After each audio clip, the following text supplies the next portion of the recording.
Good evening and good afternoon. Good night to all that's in tune.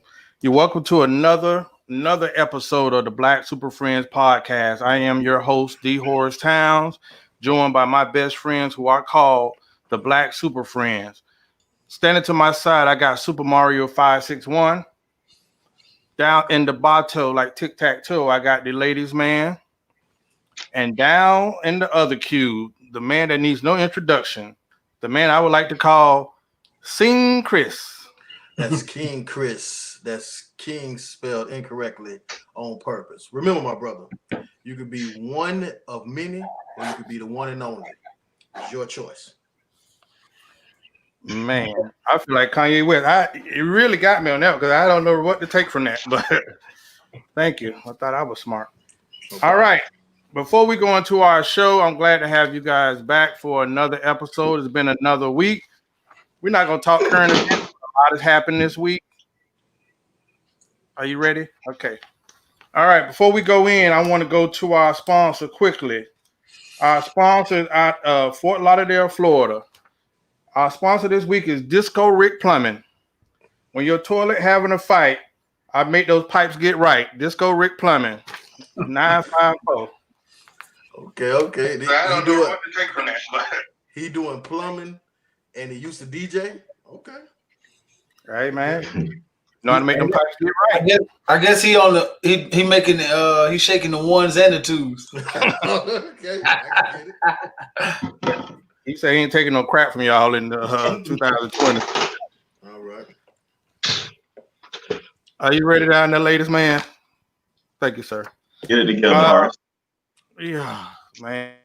It's like David Ruffin every week. Hey, guys, so I'm going to topic number one. Come on, dude. Let's go. God, hey, Mr. Church. Hey, topic number one, because we're going fast this week, guys. I had a question, and I think this is going to be something that's impactful for the viewers. If you have a young man that you're raising, this is a topic that I really want y'all to get something from because it changed my life. And I have some confessions to go with that. Simple question, but I think it's going to be impactful for a lot of people. What is a book that you read that changed your life and why? I'm going to go to the person on the bottom making all the noise. Ladies, man, what you got? Be me. The book for me is going to be The Irrefutable Laws of Leadership. 21 Irrefutable Laws. That book changed a lot for me because it made me understand some things. So I'm just going to run through some of the pinpoints that stood out to me. The main thing it helped me to understand is that leadership is an influence and you have to earn that. So with that coming into play, I learned that when you understand the order of the influence as far as leadership, you got to be knowledgeable. You also got to be coachable. Reason being is because if you're going to lead, you're going to lead from the front and lead by example. Okay. Some of the things that I had to take into context with knowing this leadership is that everybody is just as intelligent as you are. They just probably lack knowledge in that said field. So you gotta teach them, all right? And then they'll be good.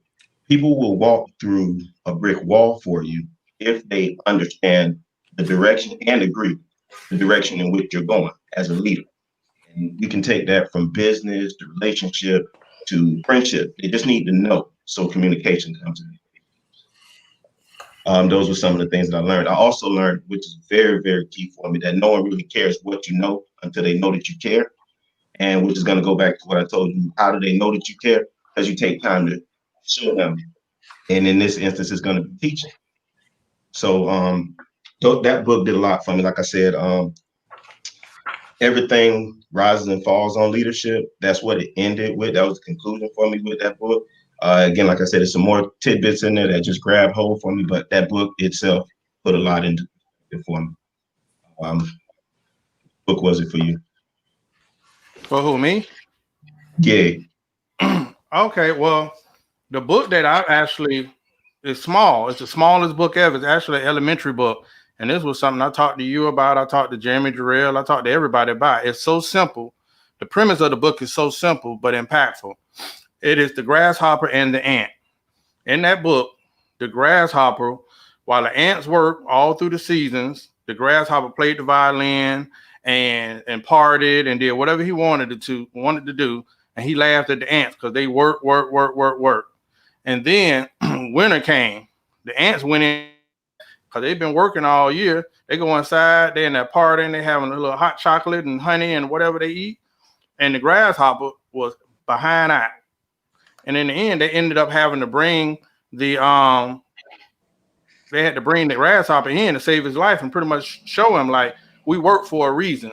Like we work for a reason.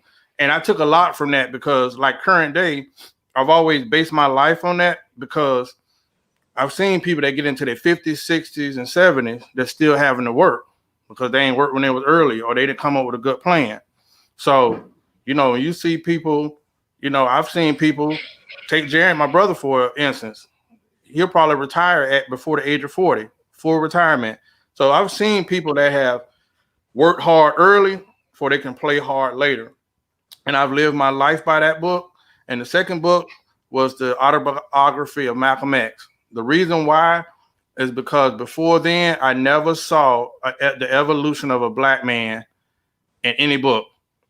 The man was a manipulator, con artist, pimp, all of those things. But he took you on a journey with his mind after reading a book, after finding spirituality, and that man evolved. And I got to see the blueprint of him evolving. And the Malcolm that returned from Mecca, the man that returned from overseas and came back changed, was the man that I always followed because he grasped it. He understood the concept about all man, humanity, and life. So those two books are the books that are kind of taking me on the journey right now. What about you, Mario? That Malcolm book was that just piggyback off that before I go. That was a cornerstone of my life too, because you're right. That was the first book I also read that showed me the humbleness of humble beginnings. I was showing that not everybody is ordained at 6 to be great. You know what I'm saying? That book showed you all that, the ups and downs. That was a good book. But I like to read a lot of stuff that get me strong on faith, leadership, and on the life that I feel like I'm finna lead. So I had read T.D. Jakes' Purpose for Life, and that was given to me like by 3 different people. So I had read that, and then it kind of took me to really like. That's why you see me preaching purpose so much, because a lot of people use that word. It's a cliche, but when you really understand that your whole life is built, formed, and even thought about because God had a purpose for everybody to be here. Everything, the trees, the ocean, everything. When you start looking at all that kind of stuff, it kind of gives you a breath of fresh air to understand that all this is just not coming to pass, and that you are built and put with everything that you have to make it through to the end. And that kind of like helps me get through when I think I'm in dire strength or uncontrollable circumstances, that I understood that before I even walked into this problem, God knew I was going to do it. And he already gave me everybody I need and everything I need to get me out. But the book I'm going to really talk about is Crushing. That's T.D. Jakes' book. It's the second series of that. It's Crushing. And I was like, yeah, I read this book already. So I had bought the book. And a friend of my dad's gave it to me. And it took me like 2 or 3 years before I even picked the book up. And I heard another dude just at work just talking about it. I was like, let me read that book. I got that book. Man, listen, I tell every man who is a man who aspires to be great to read this book, because the T.D. Jakes we see now, also like Malcolm X, he goes back to his beginning when he was Malcolm Little, and it shows all his flaws, and even the time that he didn't have so much faith in God, that he questioned God, that he almost turned his back on God. And it shows you that every man gets a point in their faith where it's tested.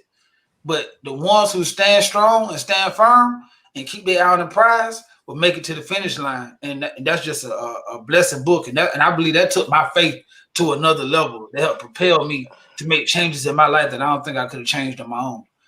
What about you, Chris? Okay, well, I want to be transparent here. I have, in my adult life, I've never read a book at all.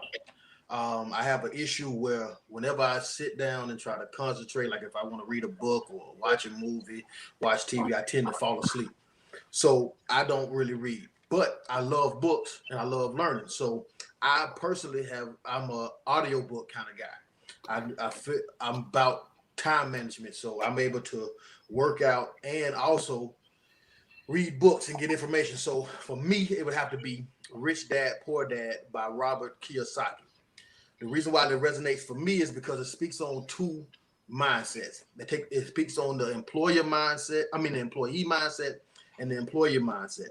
Now, the employee mindset is what I call the get money mindset. The get money mindset is when you trade time for money, meaning you may work a job or you may work overtime or you may get a second job or do Uber and Lyft. And there's nothing wrong with that. The only problem is there's only so many hours in the day, and there's only one you. So there's a cap to the amount of money you can make, as opposed to the employer mindset, which I call the get rich mindset, is when you start to acquire assets that returns a cash flow, monthly cash flow. When you start to acquire businesses or start businesses and have other people work for you, that makes you money.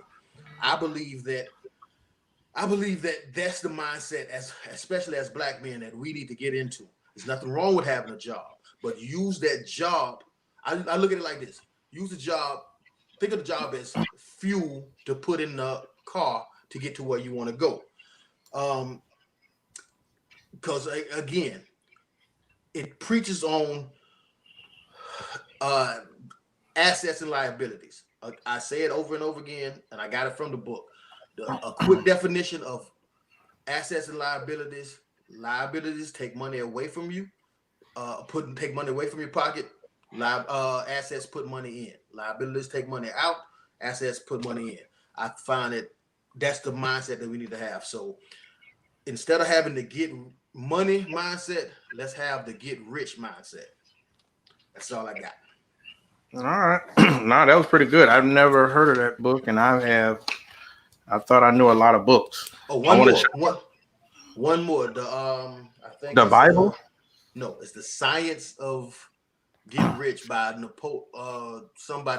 I forgot the name, but yeah, you should. Napoleon Hill. Napoleon Hill. Yeah, check that one out too. Yeah, that was a good one too. Well, the reason we didn't mention the Bible, because that is a no-brainer to all the people in the audience. Just want to say that. Two notable books: Redeemed by India Crawford was a good book. It's a book, and then the book from our award-winning friend Christina Peters that you often display, Chris, is a good book. Whining Not Win. Is it Win Not Whining? Yes. Okay. Listen. All right, y'all was gonna run ups, man. I wish you put up an audio book too. Yeah. Hey, that's where the money at. Hey, audio books save you though. Oh, matter of fact, since we're talking about it, I will be writing a book soon. It will be called The Story of Cash Chris. Look out for it. I'm being dead ass serious. I'm not joking about that. I am writing a book. Okay. Well, I'm ready for it. Now, Chris, I'm going to ask you something that's right up your alley. Mm-hmm. And I'm going to pretty much like activating the date doctor. What? Did somebody call for the date doctor? Okay. Let's paint this scenario. Okay. Would you give up social media if requested by your mate in a relationship? Hell no. Absolutely not. For one, I believe that if your mate asks you to give up social media, then there has to be something with jealousy and distrust. And I don't believe that you can build a relationship on jealousy and distrust. I have a history in construction. I think Hardy can agree with me on this one. The thing that takes the longest time in construction is the foundation. The reason why the foundation takes a long time is because it has to be right. If you don't have the right foundation, whatever you build on top of it is for sure going to crumble. So if you build your relationship on jealousy and distrust, it's gonna crumble. Not to mention, technology is how we communicate now. I don't know when the last time we sit down and watch news. Most of the time we get our information and our news and our just connection with others through social media. And again, I preach on us being entrepreneurs. If you're an entrepreneur and you give up your social media for your lady, that's business suicide, and it makes no sense. And let's just be real. Let's just cut the crap and let's be real. If you had to give up your social media, that means you was tipping around. All right, you got caught.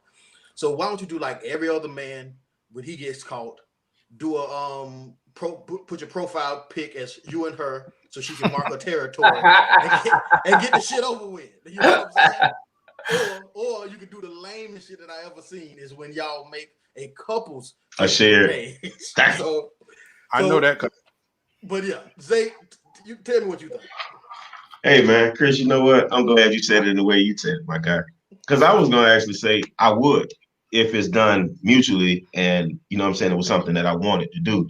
But if you're forcefully telling me to shut down my social media, that's gonna be a hell no, I'm right along with you, brother, because I'm not doing it. We might as well forget about it, fix it and forget it right now. It just don't make no sense. I would do away with the social media for the sake of a relationship if that was something we just said that we were gonna do. I got to be in agreement. Other than that, then it's a controlling mechanism. And who wants to be controlled? If that's your whole reason for getting in a relationship, you might hang that up, buddy, immediately. What about you, Tootie? Giving up? I'm Mario. I want to hear Mario first. Well, I think I'm gonna have to go out piggyback on what Chris said. That to me, that's a red flag. For you to ask me to give up something like that just screams distrust.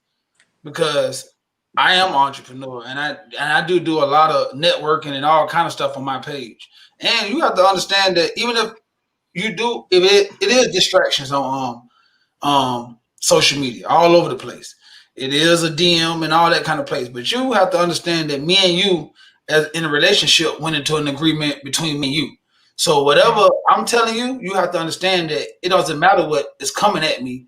That you should have to understand from the beginning that I have the ability to block whatever and to say no. I am grown. Right. I am capable of saying no, thank you. Have a nice day. So if you don't think I have that power, then I don't think we even need to enter into another step of relationship. Because if I have to shut down anything in my life to make you feel secure about your life, and I feel like it's not harmful, because social media is not harmful. It's what you do with social media. Then nah, I'm definitely not doing it. And not only am I not doing it, when you request for me to do it, I'm going to request for us to stop talking. No, what do you feel? No, ma'am. Well, listen, early in the days, man, I'm going to surprise you with my answer. Early in the days, I got on Instagram, Facebook. We know a bunch of people. One of our mutual friends has a nice picture. I like it. I'm not liking it because I'm trying to smash. I'm not liking it for any other reason. It's a nice picture. This my homegirl or this my friend, right? I have learned in the past that insecure mind, that is not, and they mind they've created a whole scenario. Instagram, you can't do nothing but like it unless you're scrolling. And if I gotta scroll and never respond, why am I on social media at all? So look, I went through that, right? And I was like, and later on, I say the person made their point, but I was like, okay, I get it, but it's all about how it was relayed. I'm not shutting down my social media for a person for a weak-minded person because somebody's like, oh, girl, I seen him liking so-and-so page. So you come in with that gas can. If you said, hey, you know, if you could be open with your insecurities a little bit, I might be understanding for the sake of peace. But, you know, I'm a little older now.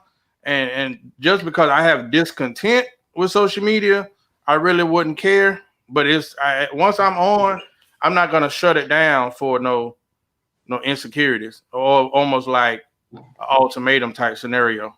It's all about how it's presented. And the bigger issue that I have is when like y'all said, the people that be like, his and her page, we know someone like that, and they be like, so Jacob here. Oh, this is Sarah. No, man, I can't understand that. Yeah, not to mention that Facebook and Instagram free. So get your own page. You goddamn right. Yeah. But I'm gonna tell you something. I had someone that I dated an ex back in the day, right? This is probably, I can't take the timetable. Well, listen. She said, well, the person I want, it was somebody, he don't be on social media. And I'm in my mind like, that's brilliant as hell. You know what? You're not leaving no breadcrumbs. So she's like, oh, so he said he don't do social media, you know, blah, blah, blah, blah, blah. I'm like, that's pretty damn brilliant. You know why? Because ain't nothing for you to glance into. But, you know, I'll leave my haterade for another day. Can't give them that kind of secret. Hey, so number three, man. We might want to slow it down. We had 20 minutes. We going fast. No, these next two gonna be these next two gonna be a humdinger. Okay. I promise you that, man. Oh, hold on. Oh, you gotta put Quentin. You got to. Quentin Armstrong said You got that share pages share tampons too. Oh boy. I'm gonna have to agree, my guy. I got you. And he's reporting all the way from Seattle. North. Seattle. There you go. We all the way up. Huge shout out. You know what I'm saying? Every Monday. I appreciate that, man. The second one is gonna be a humdinger, Chris. So you're gonna need about 40 minutes for the next two comments because we do cover some impactful stuff. So I try to space it because I think all of y'all gonna bring something to the table on this, and it's only because of our evolution, our background. Someone asked me earlier, and what do you think? And you know what? I'm gonna go back to Xavier's rendition because, you know, and his input in here, but it's a valid question. What do you think the OGs in the neighborhood, the black men in our hood, the OGs, what can they do to change or transform the mentality of young black men in the hood? What can they do? And on that one, I'm going up top to Mario first. Well, first of all, I think we should. The best thing you can do is be transparent and lead by example. See, a lot of times, OGs in the hood, you became an OG because you this mythical man who beat the system or who played the game and actually won. Or to the younger people, they feel you won, or they heard about your stories, and to them, even though it was trials and tribulations in your life, it seems to be glorified. So I think the best thing you can do is be humble enough to tell them the real story. Because a lot of times you hear the stories in the hood, you hear like, oh yeah, he da-da-da-da, or he did this and he did this, but he don't tell you, yeah, I went to jail them 3 years and I did them 3 years, but the first year, 6 months of that I cried, or I had to actually get transferred to another jail, or I seen a dude I just met in jail and he got stabbed to death, or doing this in the street, I lost my the girl, the love of my life. Or I got bad credit now because I was out here playing, or I got a felony and I can't get a job. See, I think we owe it to the youth to understand that, to tell the truth about what we really went through and not become this milk. Even though it sounds good, even though you like that pedestal that they put you on, I think you should climb down off it and actually be transparent, because transparency will give them understanding and make them be able to make a realistic choice on what the streets really look like. And right now, I think when I talk to some of the younger people right now, I think just understanding the whole outlook I had when I was that age, nobody never told me. If the people who I admired in the streets had told me their true life, I would have exited stage right a long time ago. But see, they played along with me building them up, because I've learned to see now that's all they had was admiration from younger people who don't really understand. Because when you get old, you understand if you still hustling or if you still out there in the circles, that you lost already. You lost. But to a younger person, you still winning to them. So they love that admiration, because when they get around somebody their age, they know they lost. And they're the least of them. So I just think, to answer the question, the best thing we can do for our youth is to be transparent and to be humble enough to tell the true story of what the streets and everything entitled of becoming an OG really become and really makes you. How you feel about this, Tootie? Well, listen, the best part about this conversation is our background. You know, in our community, we respect it. We don't have no blackness to our no black on our file. I think we all respect it. We all were decent guys. We all understood and had some morality as much we could out there doing whatever as young men on the streets. Somebody asked me this question last week, and I asked him, and I was like, how can we build black unity? How can we build this black culture up if we don't like to be around each other? If black people right now not liking black people, how can we do that? He was like, what you mean? I said, we don't know if we want to be black sometime or we want to be American sometime. When we get successful, the first thing we want to do is get away from our own people.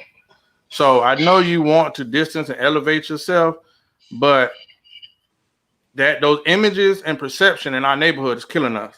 What I mean by that, back in the days, I always say that in our community, we had police on the block, you had cops, you had judges, you had different professionals that still stayed in the community.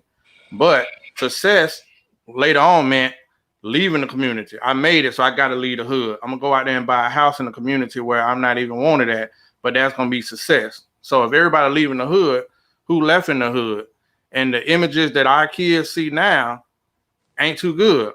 There's a lot of, when I was growing up, in my mind, I was going to play NFL ball. When I tried to hang out on the corner, the dudes would slap the heck out of me. Go home. Tell Miss Betty, we're not going to have Miss Betty talking to us in the kind of way. They rush us home. But now you see kids 10, 12, 14 on the block. And I say that to say this. There has to be a code. We don't have a code right now. There has to be respect. We don't have that right now. So when I was in the school system those 2 years, you don't know how many kids that they said they gave up on that I talked to just wanted to be talked to. Like, if they respect you, they're going to listen and they're going to tell you some stuff, and you're going to find a lot of them kids got talent. Where I found a problem wasn't the kid, it was the parents. Because you could tell a kid, don't do this, don't be like me. At the end of the day, you were their first hero. You're their first idol. So don't tell my son, if I know I'm hustling and doing dirt, like my dad was, I knew nothing about it. It was a respect to the home. It was respect to the community. Now, some of our ex-compadres, they glorify it. Every boy want to be like his daddy. So if my dad is glorifying it, because you know what? It's validating me. My son thinks much of me. But it's wrong because I'm not doing anything that's going to elevate my generation. Each generation should succeed itself. I'm doing this, and I hustle hard for Tyler and Jamar and Kendall can elevate to the next level. Chris hustles for his daughter to get a college education, and she's going to go to a higher income level. There's too many brothers that we know every day that ain't pushing their kids to want better. I know you say you love them, but do you really love them? Because are you loving them enough to want them to do better and see more? Last off, images. Again, the biggest issue I had with spirituality was God in the Bible is black, and we go down that road. That's another conversation. But if we don't see each other as royalty, or we see each other as slaves, that ain't really going to motivate me. But when people watch Black Panther, they got uplifted because they seen a black king, T'Challa. And why was T'Challa so amazing? He was amazing simply because he understood he came from a king. He came from royalty. So his perspective was a little different. His input, the way he carried himself was a little different. So to the people that's in the church, I say this. God is the king. So shouldn't we have that same mindset to be like, we kings? Kanye said and people laugh. Chris said all the time. After Chris changed my life with that, Chris would instill in words into us and be like, we kings. I carried myself differently after that. I thank you for that, brother. So what you make your kid, if your kid associates that he's a part of something great, you'll be amazed at what they're going to do. But I know families in our hood, second, third generation bank robbers, because they don't know anything else. They ain't never been outside of Florida. So in summary, it's all about what we show our kids. Somebody got to sacrifice for them. Somebody got to put that bigger issue out to say this is possible. Just like with Chris. Chris coach, man, I've seen Chris pour into those kids and life change. You guys have all did something life changing. Zay was with Commissioner Lawson this week. They do that Infinity Beyond camp. They had nothing but youth this week. Some people be like, he's doing something. So the people that criticize, if you're not doing nothing, we don't want to hear it. What are you? We have to do. I do a lot of stuff in the community with my brothers that we don't want no credit. Because a lot of the people that we're helping, they don't want no camera in their face. They already doing bad enough. So the easiest thing for you to do every day to inspire someone, give, because you're going to get back tenfold. But that's how a network becomes strong. I didn't mean to ramble on my G's, but you know. I appreciate that too, though, because that was actually the direction I was going to go. I was just going to speak on myself. I'm not trying to toot my own horn or anything, but my Infinity Tax team brothers, we got together. We have a youth entrepreneurial camp. So I was just going to say exactly what you said, pour directly into the youth. We're teaching them about finances. We're teaching them about mental health, which we did today, which for us, nobody talked about that. Like mental health was like caveat, like that boy off is what you would get. You know what I'm saying? Nobody would say, hey, let me take you to a psychiatrist or a therapist so they can help you through a said issue.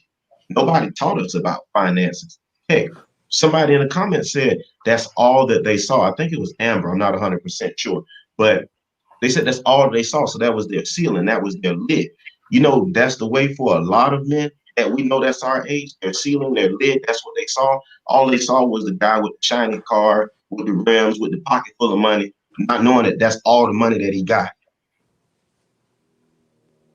You know what I'm saying? Like Mario hit on, he only looks appealing to those that are younger than him because any individual that's his age or older, well, that's foolishness. And like the old people would say, man, that boy out there doing everything under the sun. You know what I'm saying? So that you got to pour directly into them. We can't support that habit of, that's just man out there being bad or whatever the case may be. Pour directly into them. That's how you change that. That's how you teach them how to love properly, how to build a foundation properly, how to take care of themselves as a man, not what society deems as a man, but what as they themselves said.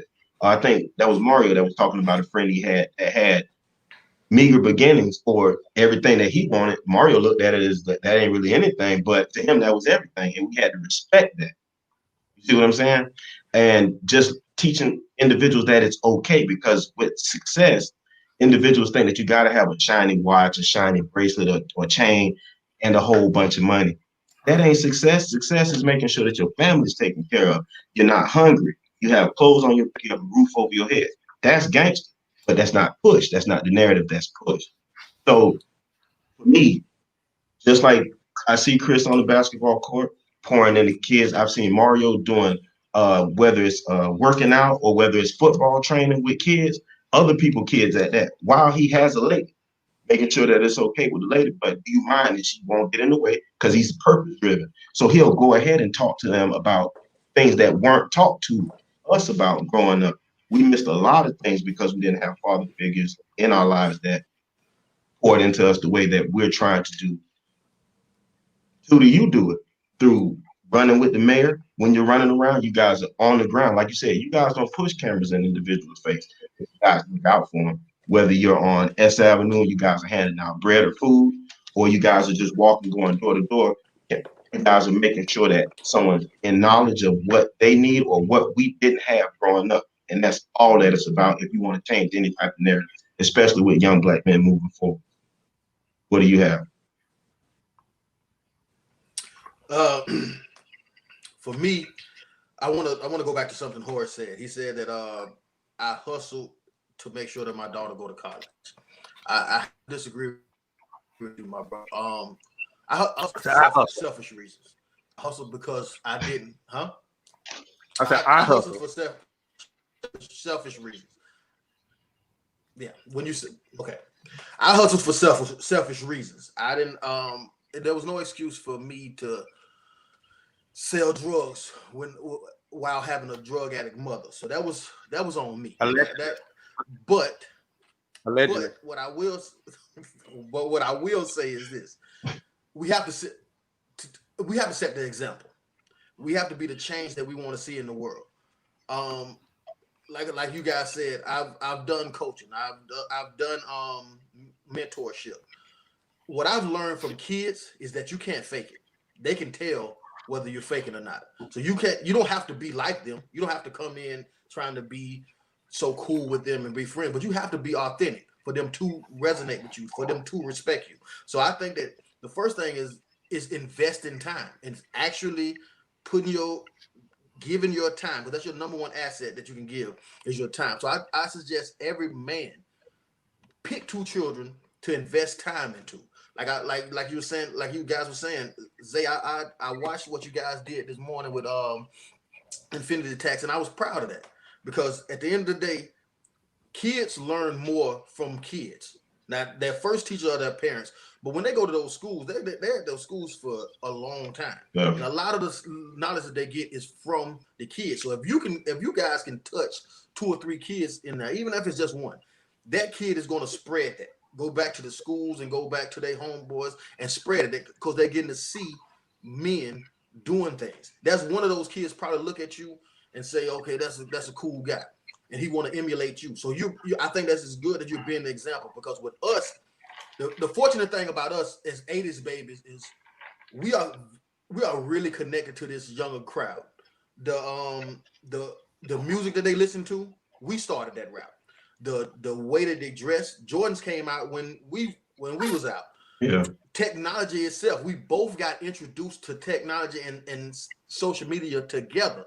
We was grown, they was kids, but we both got that together. So we have a great opportunity to connect with these young kids. So all I can say is invest some time into them.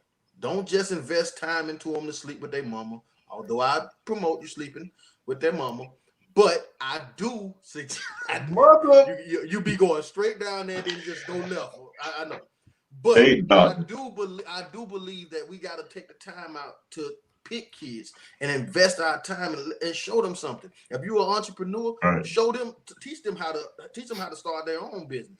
If you have a great job, get them into a mentorship or some apprenticeship so they can come in and help you. But again, we have to be the change that we want to be, that we want to see in the world. And that's all. You know, let me say something. Chris, Let me say. I was about to tell you. One person actually taught me. I'm sorry about that heart. A person taught me, which was a mentor of mine, that in order to be good at the game, you got to know the rules to the game. I believe that our young Black kids don't have the rules to the game, not right. So therefore, we fail, because what we're recycling or what they're seeing is not becoming for them if they're going to be successful young men or women out in today's world. They need a lot of love. They need a lot of support in whatever it is that they're doing, because they may be wayward in their thinking, but you as the adult, if you correct them and get them on the right track, they can be successful. But you know what I'm saying? A lot of it, like you said, being there, hands-on with them is going to be a big key to it. We talked about that change. A lot of guys got to stop pushing that narrative of what's cool and just do what's right. You're absolutely correct. I want to say this too, because I heard, and I know you didn't mean it this way, but I heard you say, well, look at the guy with the big chain and the rims and all that kind of stuff like that. So I purposely said that's what caught my eye when I was little. So it made me want to hustle. And that's why I always had nicer things, because I wanted that. But then, because the guy, and I understood at an early age that, okay, if you make understood money, but the guys who made money that way, the good way, what people were saying, didn't look appealing to me. Like, I didn't want to walk around in the suit all day. I didn't want to not have my dreads. I did not want to have this and all that. So one time, I'm always say this too. Quentin brought this up, and it was very impactful to me. So I do this, and I'm not saying everybody should do this, but when I go talk to younger brothers, I try to be my most authentic self. I'll go put on a Nike suit, put on my watch, and drive up in my car so they can see I'm just not a square driving a Prius with a suit every day. Like, you can have everything the dude in the street you want to emulate have, and work a job or be an entrepreneur. You don't have to sell drugs to have a dunk on 26s. You can actually go make legit money and have a dunk on 26s and buy the biggest chain you want to and be in a club and buy all the bottles if you want to. I advise you not to because that's wasting the money. But I'm saying I don't want you to think that image go along with what they're doing to get it, because you can do whatever you want once you get the money. And I think a lot of times we throw kids off because we turn away from what they can't see themselves in us. So even when we go in to talk to them and we saying all this stuff that may be true, we look so much farther away from what their reality is. And so they be like, well, damn, Mr. Zay, a cool dude, but is he 50? Because in their head, 30 or 50 to them. That's so far. Right. But when you come dressed like Chris is right now, and that's why coaches and stuff like that have so much of a bond, because you don't talk to them like, you don't say Coach Chris, laugh and joke and talk and all that kind of stuff. And that's why you're able to impact them more. So I think even when you're going to talk to kids, you should be as most down to earth as you can and most realistic and be approachable as you can, because then they're going to say, hold up, I kind of see myself in him. He wear Jordan just like I do. So, okay, he a little older, but I see that he's still like boom. I see that he's still like, you know what I'm saying? Because at their age, that's what's attracting them. No matter how much you tell them about stocks, bonds, and all that kind of stuff right there, the glitz and the glamour is attracting them. Now, if you can just get the shit like anything else, if you can reel them in, once you got them on the hook, then you can just break down and explain that. But I think a lot of times we got to do that, because me as a child, I had a lot of role models come to me and talk to me with suits on. And I was like, yeah, bro. But then I had this one guy talk to me who was a fucking engineer and civil engineer with his second degree was in biology. And he had on a Nike sweatsuits and the Jordan 9s at the point of time and a Rolex. And I was like, man, he got this. He went outside, had a Benz with booming. I'm like, man, then he started, it opened my eyes up that I could still be cool and not be street. And that's a premise that we need to push. Go ahead. So Zay cousin is an AC guy and got a dunk on things. I was just about to tell you that, Chris. Ahead, we got a gang of homeboys that are 9 to 5. They call themselves the 9 to 5 boys, and they definitely got 26s on rims, and they work for a living. And they do everything else that the other guys do, except for their money is accounted for because it's legal. And that's the narrative that they're trying to push. I mean, they do it. Like Mario said, with the being transparent, a lot of the teaching I do, even though we're doing Bridge to Infinity this week, right? A lot of the imparting that I get to do with a lot of the kids come right here in my barber chair. They talk to me about everything, but I can be wide open and I can be candid with them because they still remember Zay with the dread, Zay with the orange car, you understand? And he's seen that transformation from where we used to be to where I am. So even in us doing the Bridge to Infinity today and them coming into our office, wow, Mr. Zay, this your office? Oh, you got a barber chair? Yeah, you too can do that. And I started to teach them about streams of income, not to be a one-trick pony, how to find these alliances, how to make your net worth your net worth. You know what I'm saying? And it's right there. It's hands-on. It's right on the ground so that they know, and they know me so that they know the difference, and they can come to me with problems, and I'll talk to them and get them the best scenario that'll get them out of whatever jam I can see them heading for. Some of them are going to believe you. Some of them are not. Some of them bounce their head and come back and tell you that you were telling me the right thing. And all you can do is lead them to the water. And that's all I ever try to do. Well, I'm going to just give a disclaimer. My new truck is an F-150 on 28s. Why? Because I love that truck in ATL. Does not mean anything. I said a year ago that was what I was going to do. I did it.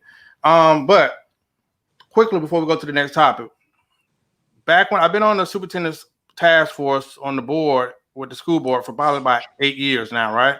There's not enough black men. There's not enough black men.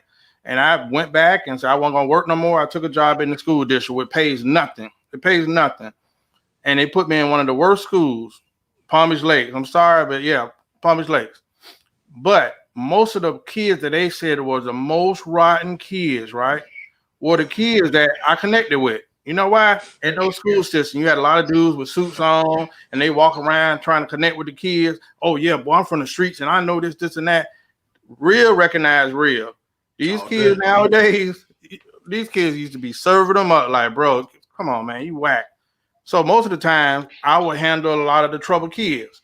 But on another note, mamas at the Boys and Girls Club or the school, what you pour into these kids, mama and daddy, stop trying to be cool. What you pour into your kids is coming out.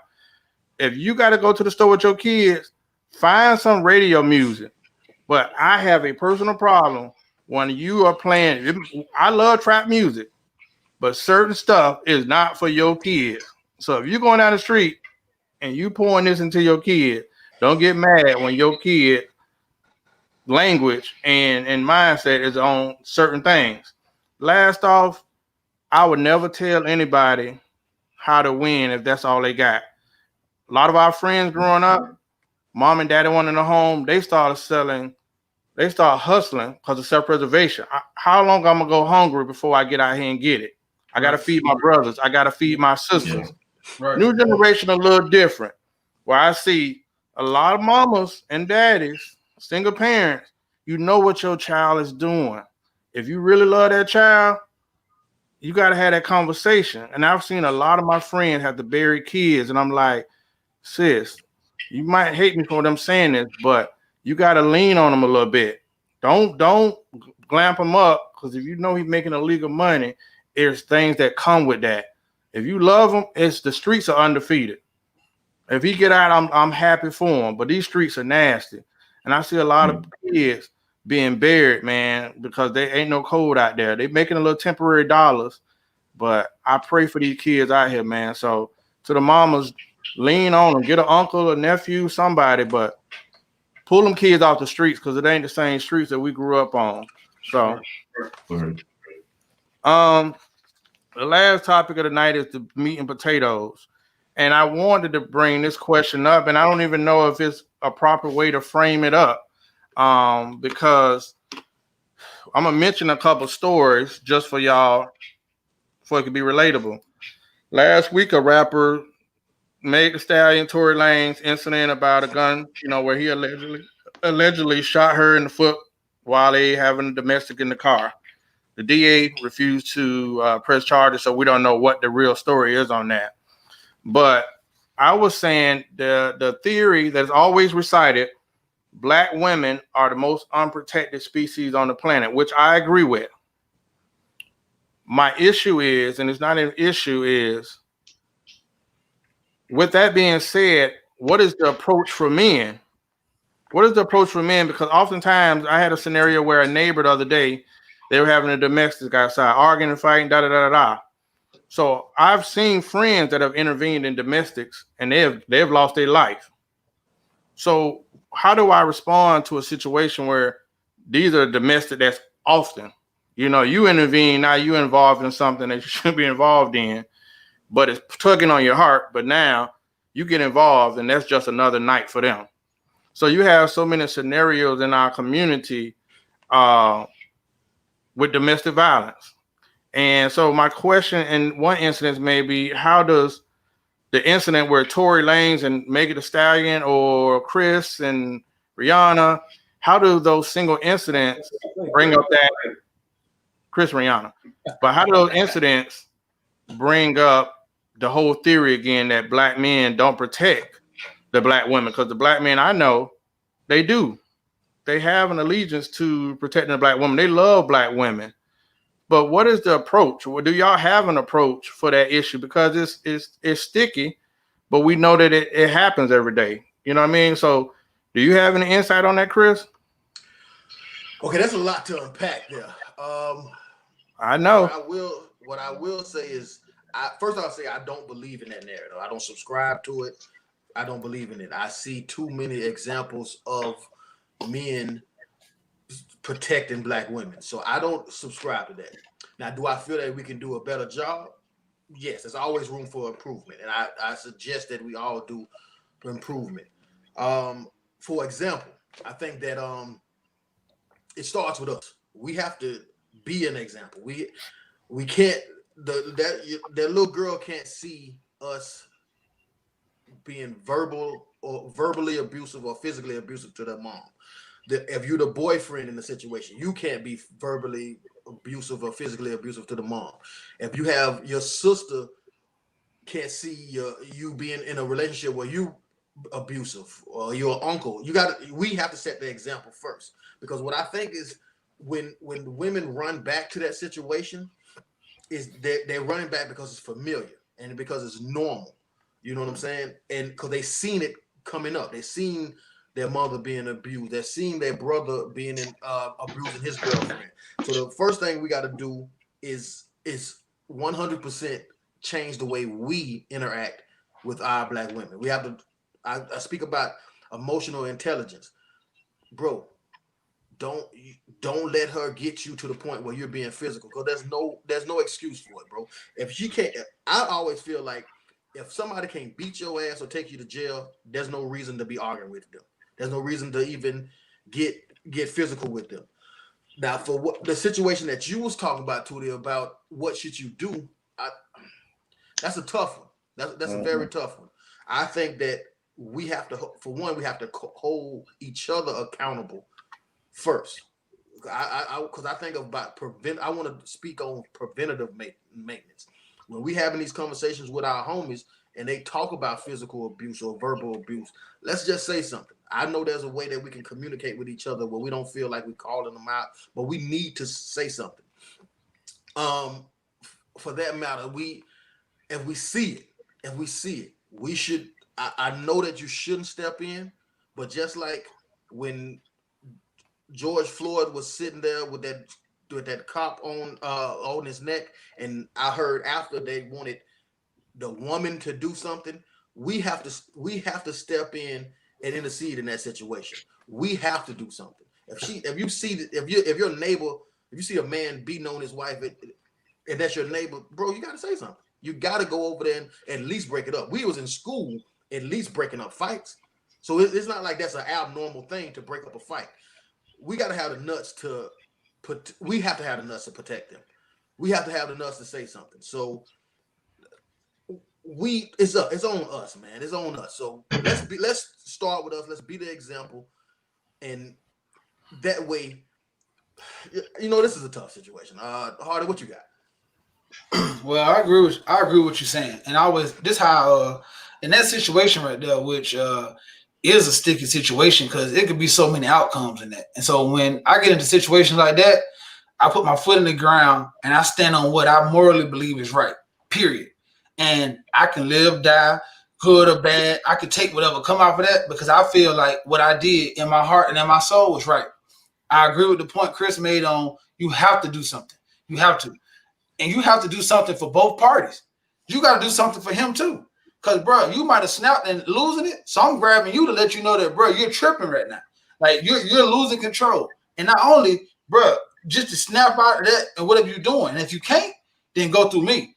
The second thing is we got to protect our women from the beginning. If we be good fathers and good examples, most likely they'll understand those red flags and see them coming from a mile away and say, I might love him, but I don't love him this much, and let me walk away. Third thing, I just want to talk about that narrative. And that narrative, I think, is so toxic. When you start pushing the narrative that black men don't protect black women, that's very, very harmful to us. Because in every race, the men are the leaders. So right now, here we go again. Black men don't work. We're lazy. Black men starve. Black men go to jail. Now black men don't protect their women. We got to stop. At some point, we got to start saying, black men are kings. Black men do better. Here we go. I believe that y'all can do better. Even if you're not right now, I believe you can do better. I believe black men are going to protect our women more.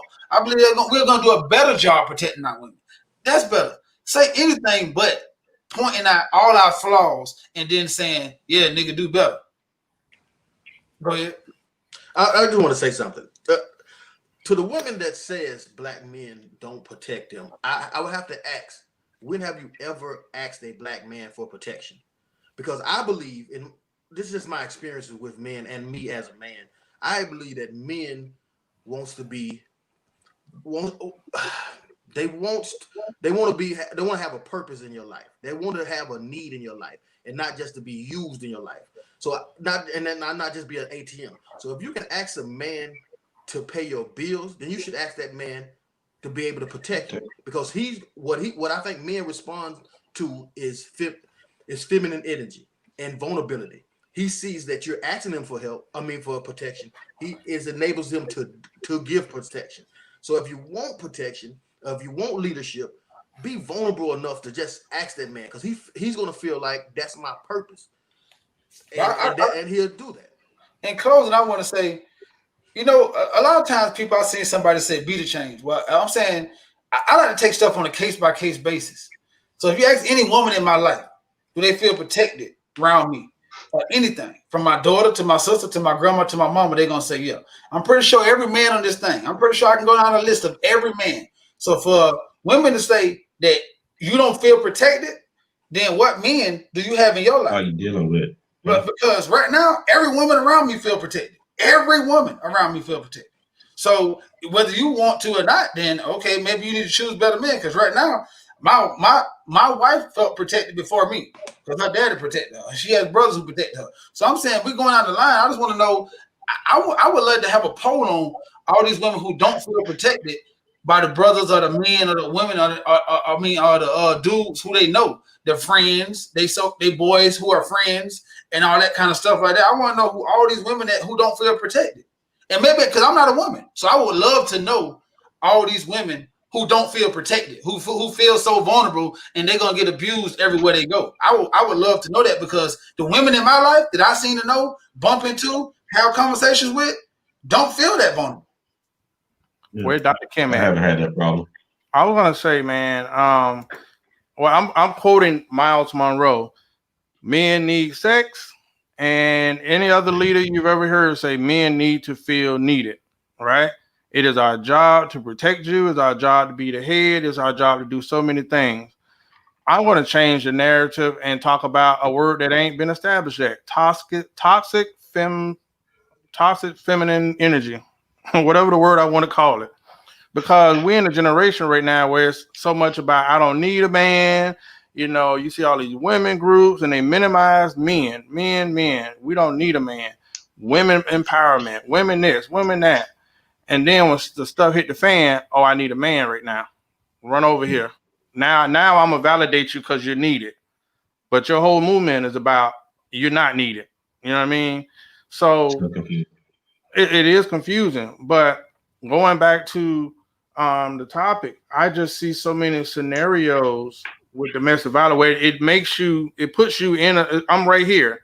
Because like I said, I've had family members that have died trying to intervene to help somebody in a situation. And then you have the people go right back to each other. But I just hate when I see on Twitter or mainstream media, oh, black men ain't this, black men ain't that, black man ain't this. And I've heard with the Meg Stallion and Tory thing, what he did was absolutely wrong if he did it. I don't know any guy that I'm going to validate shooting a woman. Nobody. We on the show say we do not endorse any sucker stuff. Yeah, you know what I mean? So that's where I just say we have to have that conversation, because we get nailed with it. They're making it seem like black men either ain't needed or we are the biggest issue to black women, which is always strategic as well, because they don't want us to come together. And the biggest thing we need to do is come together. Zabo. I don't like it. I think it's a nasty narrative. I think you get exactly what you speak. So what Mario said on into existence. Women that are saying these things, you're not. Oh yeah, damn. Yeah. Again, I'm gonna start from the beginning. You're speaking it into existence. Address that comment. It's a nasty narrative. Don't push it. I'll be straightforward with you guys about it. Yeah. See that comment? No. Oh, I'm gonna put it back on the screen for you. Okay, the question says, why should we have to ask y'all for protection? I don't think you should. I don't think it should be automatic or a natural thing. I don't think you should. I feel like this. I believe that we respond to feminine energy. I think we respond to a need. The reason why I don't feel like I have to protect y'all is because I don't feel like I need to protect y'all, and y'all give off the energy that y'all don't need protection. Here's the thing: men want to be needed and not used. If you make a man feel like there's a need for him in your life, I believe that any man with any character will feel that need. If you can ask a man to pay a bill, then you can ask a man for protection.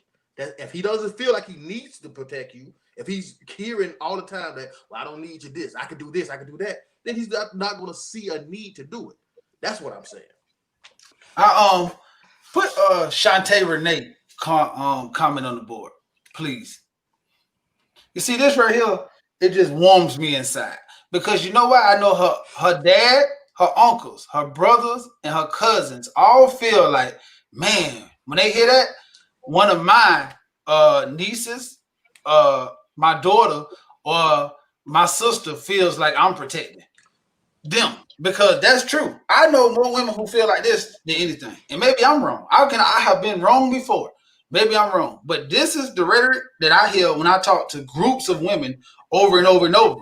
But when I get on Facebook or Instagram, I hear the other side. And I just want to know, because I know some women who have a hell of a daddy and brothers who say they don't feel protected. So I just want to know why.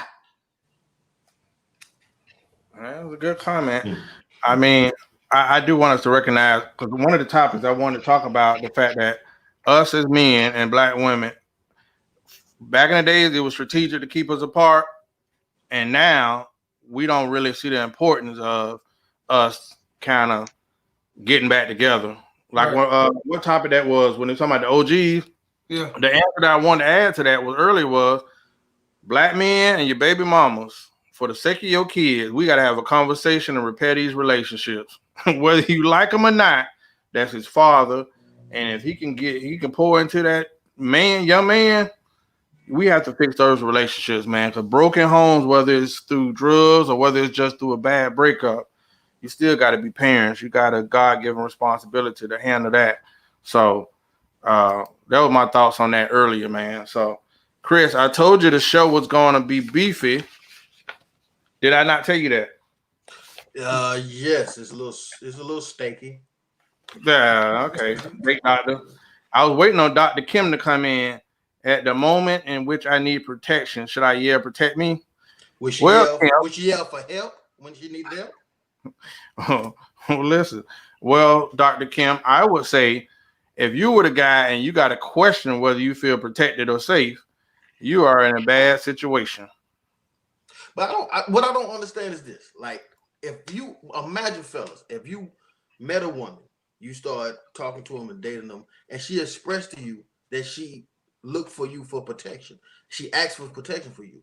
Wouldn't that enable you guys to want to do it more? Now, I know you guys are men of character that you're going to automatically do it. But what I'm saying is, just me personally, if I get into a situation and I start talking to women that displays the energy that she doesn't even need me, then I don't know why. I don't know the need to be there. I love vulnerability because she's gonna want that from me. I'm gonna. If I get into a relationship or with anyone, I express my need for her.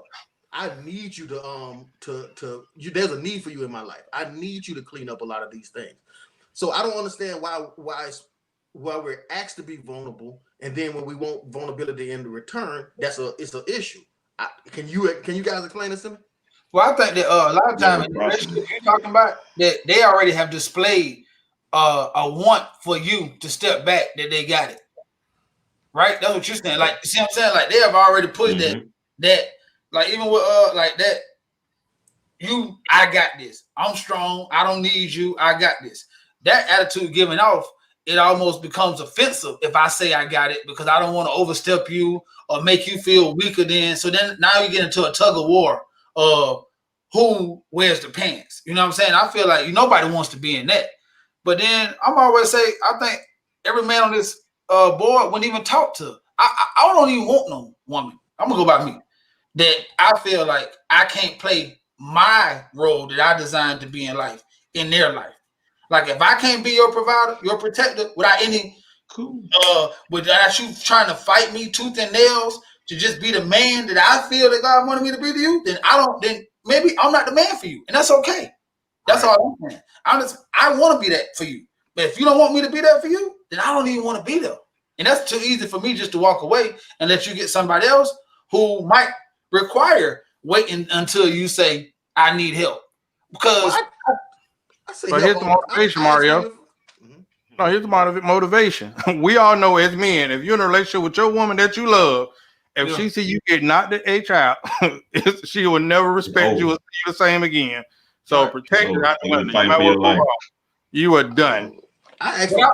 I just ask women for. If I'm dealing with any woman, I ask them for things. Like I ask them to help me. I ask them to. Well, I struggle at typing. Can you help me with my resume or whatever? I don't know why it's a problem for us to express the things that we need to each other, especially in intimate situations when you're dealing with people. We have conversations with women that's on an intimate level, on a personal level. I don't know if I'm wrong here, but we ask them for help in the things that we need help with. Sometimes, and me personally, just speaking for me, a lot of stuff, when people get to know you, they see your strong points and your weak points. And if somebody really thinking longevity with you, they start to facilitate. If one of their strong points is one of your weak points, that's when they become that helpmate. So I'm gonna feel like I didn't have to ask my wife about credit. She instantly jumped into it and started helping me build mine. So, because I needed it. I didn't have to ask her, even though before I even got around to ask her, she said, hold up, he good with money, but he need to get better with credit. So let me start. You see what I'm saying? So I believe that once you start looking at people and understanding your strong points and their, that's that y'all becoming one. I believe that's that picking a good companion and the right person coming in alignment with, because then y'all balance each other out. Because you're right. She want to feel protected. So she say, well, okay, I want this kind of guy. You know what I'm saying? Who this and this and this. So she knows she don't have to ask me because it just comes second nature. She knows that I do this. I'm a hard worker. She knows all that, just like I know her. So I agree with, but I understand where you're coming from on being transparent and being vulnerable. Like you can't require something that you're not willing to give. So I do feel your point on that. But I don't think you should just have to, I don't think it's a necessity that you have to ask for me to protect you. But I think every now and then it'd be good to feel like I know you want me to protect you.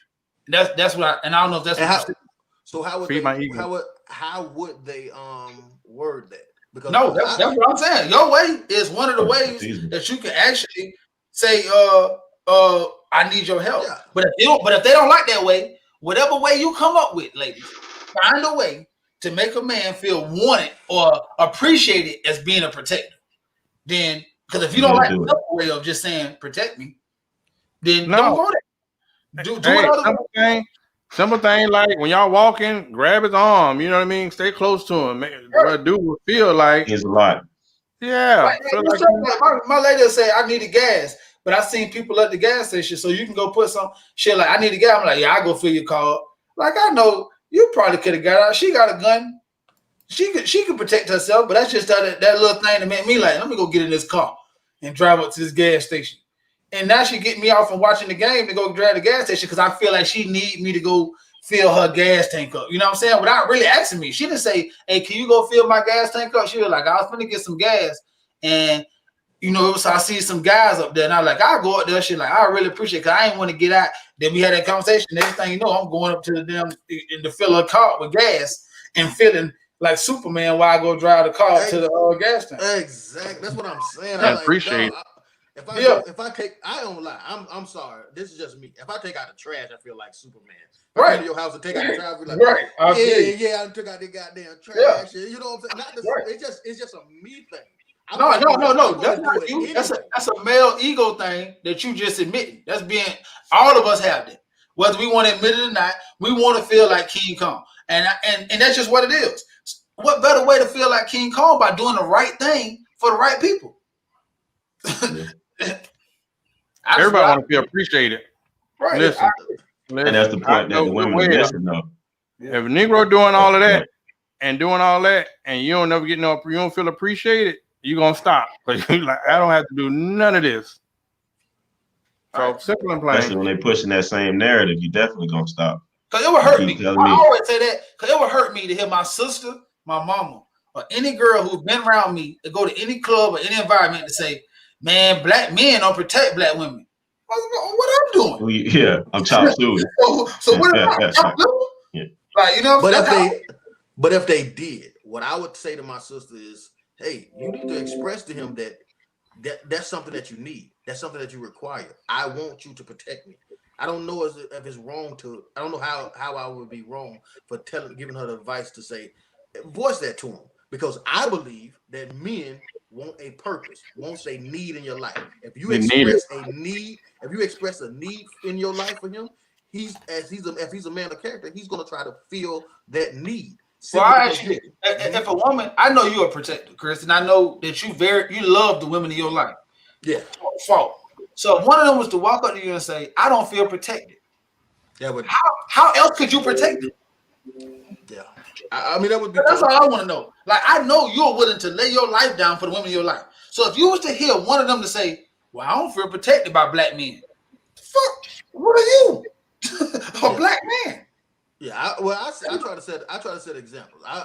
I'm fortunate to be able to not only protect my daughter, but be entrusted with other daughters of other women, and they feel safe enough for me to protect them, pick them up from school, make sure they fed, help them with homework, and it's just not my daughter. So naturally I'm with that, but I'm talking about in a relationship setting. If a woman was to express that to me, I would feel that she was being vulnerable for me, and I would feel that there was a need for me to do it now. I would feel like I have to do this because she was vulnerable enough to ask me. She was bold enough to express to me that, Chris, I need protection from you. I'm saying, what would you do? This is why I want you. I don't. What? That's what I'm saying. What protection will you provide that you wasn't already providing by her asking you? Yeah, I don't know. I would have to examine why. You're gonna just go to the gas station and punch him? I'm gonna go to the gas station and say, "Hey, go! I got nothing on me." Don't look at her. No more. Keep your eyes on the ground. Every night I got to fight to prove my love. Every night. All right, black men, to the audience, everybody, tonight we have some of the audience over on Team Monica, Team Brandy versus. But we want that's to next week. No, I think it's tonight, ain't it? The 31st. The 31st. Oh, Okay. Early, my guy. Well, I'm Team Monica anyway. But no, I want to actually do more interactive topics from the people that's tuning in. Give us one or two topics that we can interject into our shows, because we're doing the shows to get input or give out. I know the show this week. Shout out to Orthodox Baptist Church in West Palm Beach, who shared the Therapy Thursday episode. We spoke on mental health and mental issues, the stigmas. So thank you, because that's what community is about, partnering up, and a message is a good message. So we appreciate y'all for that. Closing out comments. Date Doctor, Sing Chris. That's King Chris spelled incorrectly on purpose. My brother, you can be one of many, or you can be the one and only. I choose to be the one and only. Hardy talked. Thank you. Hardy talked about shedding light on black men, and I want to give a shout out to Desmond Phillips. He just started out his clothing line, Happiness and Joy. He's also known as Hustle Jones, Hustler Jones, the mad rapper of Palm Beach. He's no longer a mad rapper, and I want to give a shout out to him.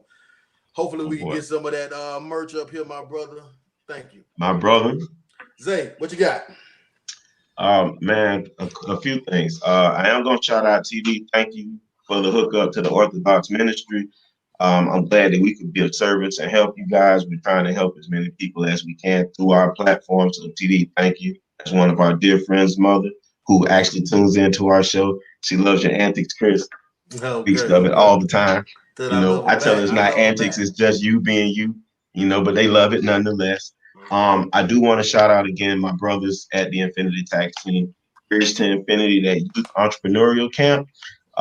Man, that's phenomenal. Those guys need it. It's things that we wish we had that we're putting forth. So we're doing what we said. We're not just on a podcast talking about it. We're actually on the ground hitting, running. Like I said, I do it on the daily. They sit in my barber chair. I'm big bro. I'm Unc. I used to take offense to that Unc foolishness, but I've accepted it now. It is what it is. And I just try to impart into them the knowledge that I wish we had. I'm gonna thank everybody that came out and watched us today. Thank you. We always ask for topics and interesting ones like we had tonight. Guys, don't be shy. Hit our inbox. Thank you again for joining us. Thank you. All right. Well, first off, I want to discuss Terrell Taylor's comment. Every time I try to give a platform to a light-skinned brother, they disappoint me. Team Monica, he's talking about Brandy. I can imagine him singing "Broken Hearted" right there. I want to give a shout out before we close out to my son TTD Tito, who has his first album. He has a Billboard album that's on iTunes. I have to salute him. 10 years later, to see my son with a major record, that's beautiful, man. I thank his mentor, Seeing Chris. That's Chris man. spelled incorrectly on purpose. Yeah. Yes, I'm sorry. I'm so sorry. Hey man, go get isolated right now. The young fella, what I admired mostly about the young fella is he came as a complete deal already. He's all when I got introduced to him, he's already on Apple Music. He's already a artist that's getting paid for music. All I wanted to do is make sure he's directing himself to be a music dealer instead of just a rapper. That's what I think that a lot of times we get wrapped up in being a rapper and not a music dealer. This is a business, make money off it. So I want to give a big shout out to TTD Tito. All right. So yeah, shout out to my son. Congratulations on your first album. I'm proud of you. Last but not least, I am good at producing shows. And since I have to deal with one Chris, and I got to deal with Dr. Kim, one show, because of the comments that has been made, we're going to do a special show one day where we're going to have two rat lifts on the screen. So that should make for some interesting ratings. All right, Dr. Kim. Which one you doing, Mario or Toya? Toya. Oh, okay. Yeah. Hey, my brother. I want to do. I love to hear my brother. Yeah. Well, we need to bring in more of our waffle colored friends to the dialogue. Mario. I want to, like I said, I want to always make sure that I highlight brothers who out here just killing it. And today I was thinking about this, and I was coming home, and I seen one of the people who always tune in, Quentin, go live, and he was actually in a situation today where he got on a bus in Seattle, and everybody knows Seattle's ground zero to a whole bunch going on right now. And he got on the bus, and he was actually taking a sip of his drink, and a lady called the police on him, a Karen, if we would say, called the police on him. And I know Quentin background. Quentin is not the smallest guy. Let's just say that he's 6'2", almost 300 some pounds, big guy. He pushed you in the mind of the Hulk. But the way I know Quentin, and we linked up in high school, and I'm telling you, he is a guy who's about his business. But one thing I can say is a lot of people don't get to see the other side of him, because he's a good father and articulate and a great person to have a conversation with. And I've seen him handle this situation with class, dignity, and just under control as can be for that situation. So, and this is the kind of situation that don't get put on Front Street. They don't make the news. They just get overlooked. But what happened is he's on his way to work, and a lady calls the police on him, stops the bus. Other people are outraged because he actually pulled his mask down, drunk his soda, and she didn't like that. She wanted him to wear his mask the whole time. So I watched this and said that I just had to tell him that I really appreciate the way he handled this, because there was so many people watching this, and the way he handled it just gave us black men another thumbs up and a star to say that, you know what I'm saying? Not all the time do we have to react to what's being thrown at us. Sometimes the action that we do is just sitting there being patient and understanding that the circumstances at hand don't have to define who we are, because we can control our actions. So I just want to shout out to Quentin today, because that could have went so many different ways, but you made a choice to choose to just do the right thing, and we appreciate you for doing that. If nobody else don't, I do. Shout out to Quentin. Shout out Black King. All right. Yeah, we're gonna set up a few shows, man. The Date Doctor, we are patiently waiting on the next episode or premiere episode of The Date Doctor.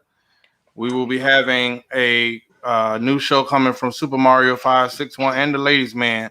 So the Black Super Friends hopefully will get a network deal. It will turn into the Black Super Friends Network. So everything's moving forward, and I appreciate the support. We will catch y'all next week. Please share the broadcast. Go to YouTube and subscribe. And I say pick a number from 1 to 100. We're going to give out free merchandise for the ladies. All right. Black Super Friends, t-shirts, and merchandise coming soon. All right. See y'all next week.